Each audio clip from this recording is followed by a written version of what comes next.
Tem dias que a campainha toca e a alma dá um passo para trás, fingindo que não tá em casa. A gente cria uma coreografia inteira de passos leves até a cozinha só pro entregador achar que a casa tá vazia, tudo para não ter que trocar um olhar com o mundo lá fora. Você já reparou no tom exato de voz que a gente usa quando precisa recusar um convite de última hora para não parecer antipático, mas também para não parecer desesperado por ficar em casa? É uma modulação muito específica. Não é a voz normal, nem a voz de quem tá morrendo. É aquela voz meio neutra, meio trágica, que carrega um pesar fingido na ponta da língua. Nossa, amiga, eu adoraria de verdade, juro, mas pintou um imprevisto aqui em casa que eu realmente não posso adiar o imprevisto. No caso, é o seu sofá te olhando com uma cara de cachorro pidão e a sua única vontade no mundo sendo esticar as pernas e encarar o teto por 3 horas seguidas sem precisar fingir que acha graça em piada de conhecido. A gente vive numa engrenagem invisível onde a verdade pura e simples é considerada um ato de agressão gratuita. Se você responde para o grupo de WhatsApp que simplesmente não vai porque a ideia de trocar de roupa, pegar um carro de aplicativo, gastar dinheiro e socializar com pessoas que você mal suporta na segunda-feira te dá uma fadiga física na alma, o mundo desaba. As pessoas olham para você como se você tivesse chutado um filhote de cachorro na praça pública.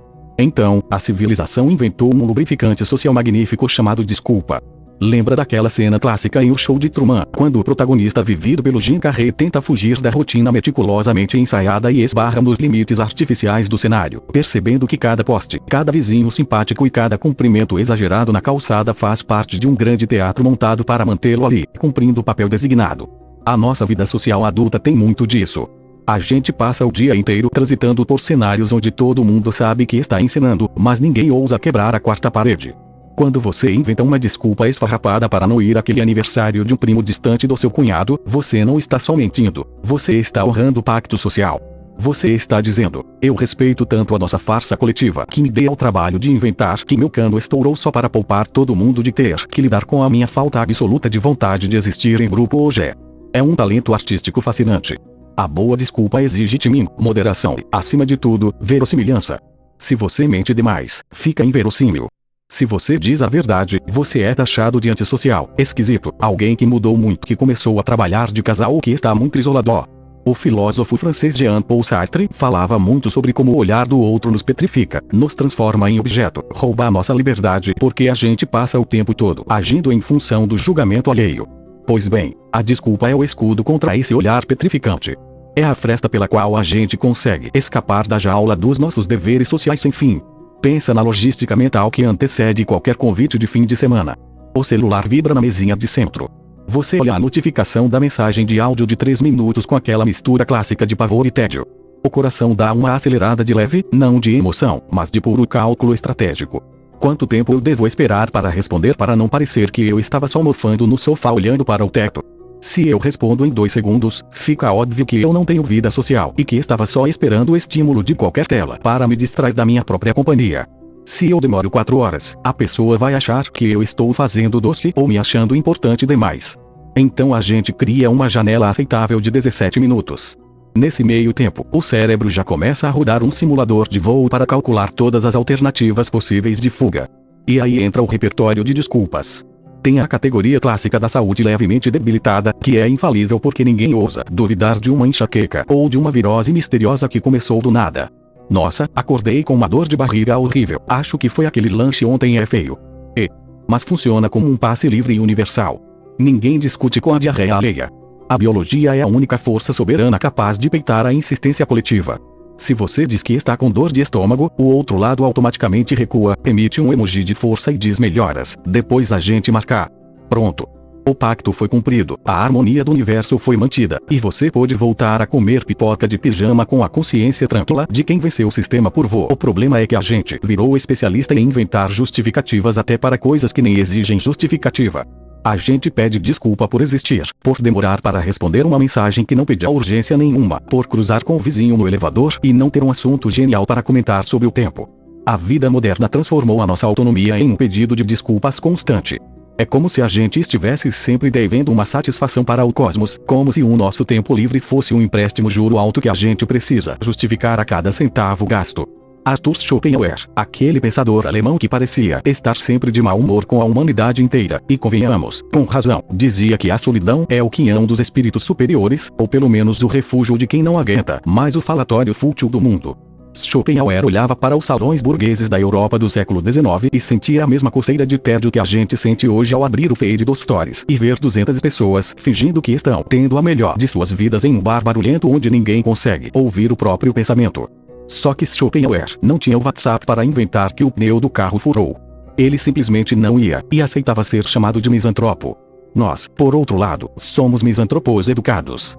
A gente quer o sossego da caverna, mas quer continuar sendo convidado para a festa, desde que, claro, dê para cancelar em cima da hora com uma boa desculpa. E é aí que mora a grande ironia da nossa vida cotidiana. A gente gasta uma quantidade monumental de energia mental criando narrativas complexas só para ter o direito básico de ficar sozinho. Se você soma todas as horas que a humanidade passou arquitetando mentiras piedosas para evitar um compromisso chato, dá para construir umas 3 pirâmides do Egito. A gente inventa obra no apartamento de lado, parente que veio passar o fim de semana de surpresa, cachorro que passou mal, entrega que precisa ser assinada no sábado à tarde. O detalhe fascinante é que todo mundo sabe que é mentira. O seu amigo que recebe a mensagem de que infelizmente o cano estourou aqui e o bombeiro só chega às 10 da noite sabe perfeitamente que você está deitado assistindo a uma série coreana sobre zumbis.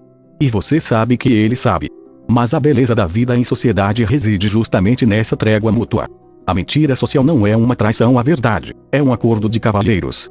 É o véu que a gente coloca na frente da nossa canseira para não ferir o ego alheio. Porque se todo mundo começasse a dizer a verdade nua e crua o tempo todo, olha, eu gosto muito de você, mas a simples ideia de sair de casa para comer um hambúrguer gourmet de R$ 40 me dá vontade de chorar. A estrutura de toda e qualquer amizade ruiria em menos de uma semana. Título: A arte milenar de inventar desculpas para sobreviver aos outros. Parte 2, roteiro. Se a gente for parar para pensar com calma, a nossa vida social é gerida pelo mesmo mecanismo daquelas peças de teatro onde os atores fingem que acreditam no cenário de papelão. Sabe a dinâmica de O Show de Truman? Onde o personagem principal vive numa redoma construída para o entretenimento alheio, mas todo mundo ao redor mantém o disfarce para que a engrenagem não pare de girar? Só que, na vida real, todo mundo é ao mesmo tempo Truman e o figurante que acena, sorrindo enquanto esconde o cansaço atrás das costas. A gente entra no personagem do amigo super animado que adoraria ir ao aniversário no Botecó porque o preço de quebrar a quarta parede é alto demais. É o imposto que a gente paga em espécie emocional para poder circular livremente pelo mundo sem ser taxado de antinacional ou esquisito. E é bem aqui que entra aquele velho pensador alemão, o Arthur Schopenhauer, que nunca foi exatamente o fã número 1 da festinha de fim de ano. Ele costumava comparar a humanidade àqueles porcos espinhos que, numa noite muito fria de inverno, precisam se aproximar uns dos outros para não morrer de hipotermia. O problema é que, quando chegam perto o suficiente para sentir o calor alheio, os espinhos de cada um começam a espetar o vizinho. Aí eles se afastam porque dói. Mas aí passam frio de novo, se aproximam, tomam outra espetada, e ficam nesse vai e vem infinito até encontrarem uma distância razoável. A desculpa social é exatamente isso, ela é a distância segura entre os espinhos. É o lubrificante que impede que a gente fure o olho de quem a gente ama só porque resolveu passar um sábado à noite em absoluto silêncio, olhando para o teto e pensando na vida. Pense naqueles grupos de mensagens do aplicativo de conversa. Aqueles que ficam piscando no canto da tela com a notificação em vermelho, parecendo pequenas ameaças silenciosas. Quando alguém manda "vamos marcar alguma coisa essa semana", o seu cérebro aciona imediatamente um protocolo de defesa milenar que mistura diplomacia internacional com técnica de fuga de filme de assalto. Você não diz "olha, a minha bateria social acabou em novembro de 2019, por favor me esqueça". Você diz "putz, essa semana tá uma loucura aqui com uns pepinos de família", mas logo a gente acha um espacinho. É uma obra de ficção tão bem ensaiada que merecia um prêmio da academia. E o mais bonito é que a outra pessoa responde com "imagina, eu super entendo, correria total aqui também", sabendo rigorosamente que a única correria da sua semana foi ir da cama até a geladeira para ver se aparecia alguma comida nova por milagre. É um pacto de cavalheiros onde a mentira funciona como um ato de extrema bondade. Sabe aquela cena clássica Divertidamente em que a alegria tenta a todo custo manter a tristeza contida dentro do círculo de giz para que o painel de controle não desabe? A nossa vida social é exatamente um painel de controle operado por emoções que estão tentando segurar o rojão para nada explodir. Se a gente deixar a sinceridade bruta assumir a mesa de comando por 5 minutos consecutivos, a gente acaba isolado numa ilha deserta de afetos, cercado de razão, mas completamente sozinho. A desculpa é o cimento que mantém os tijolos da civilização colados uns nos outros. Sem ela, a gente viraria um bando de ermitões furiosos rosnando nas esquinas, incapazes de dividir o mesmo elevador sem suspirar de ódio. No fim das contas, inventar uma desculpa esfarrapada para não ir àquele evento que todo mundo vai não é sobre enganar o outro. É sobre proteger o seu santuário interno. É o seu direito inalienável de fechar a porta da sala, apagar a luz principal, deixar só abajur aceso e fingir que você não existe para o resto do planeta por algumas horas. E tá tudo bem. O universo não vai colapsar porque você faltou ao churrasco de domingo. Os planetas vão continuar girando, as pessoas vão comer o pão de alho sem você, e a Terra continuará firme no seu eixo. A vida real acontece justamente nessas pequenas tréguas que a gente dá para si mesmo. Então, na próxima vez que o seu dedo tremer na tela do celular tentando formular a desculpa perfeita para recusar um convite, lembre-se, você não está mentindo, você está apenas preservando a paz mundial em escala doméstica. Agora vai lá tomar um banho demorado, esquentar aquela comida que sobrou de ontem e fingir que o mundo lá fora simplesmente tirou férias coletivas. É isso. Vai lá viver. Link ajuda pra caramba. Isso aqui fui eu que escrevi, café frio e tudo.